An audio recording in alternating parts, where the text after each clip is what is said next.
La cible véritable de Donald Trump, c'est l'Alliance des États du Sahel. Il commence par bombarder le Nigeria pour dire que cela lui donne alors le droit de bombarder le Sahel. Et l'accusation qui est formulée, c'est que les terroristes qu'il a bombardés au Nigeria venaient du Sahel. Par conséquent, Donald Trump veut se donner ce qu'on appelle un droit de poursuite sur tous les pays africains.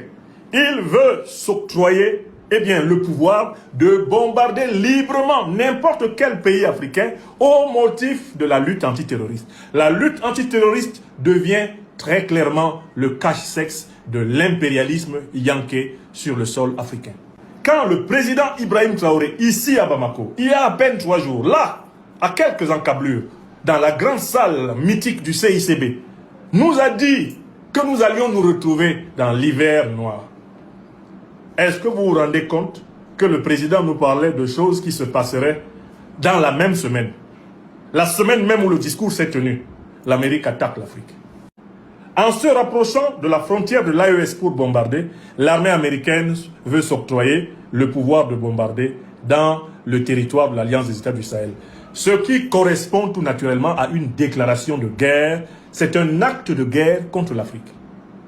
Les néocolonialistes français, très affaiblis sur le plan économique, très affaiblis sur le plan politique, militairement incapables d'affronter l'AES, ont appelé l'oncle Sam, leur grand frère, à venir prendre le relais.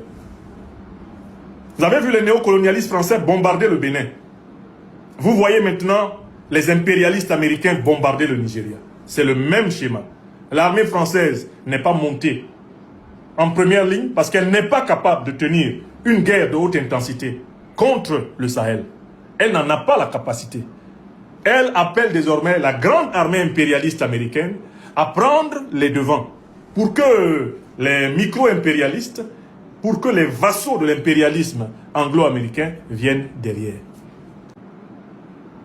Cet acte de guerre doit être traité comme tel. Le bombardement américain au Nigeria est un acte de guerre de l'Amérique contre l'Afrique. Et les peuples africains et les gouvernements africains doivent traiter ce bombardement comme tel. Voilà pourquoi les 4 recommandations que j'ai données à la fin de ma conférence principale ce matin, ces recommandations sont urgentes.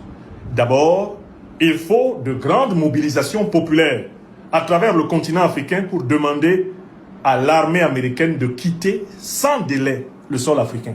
Tout pays confondu. Nous devons appeler les populations africaines à sortir massivement dans les rues pour demander à l'armée américaine de se retirer du continent africain.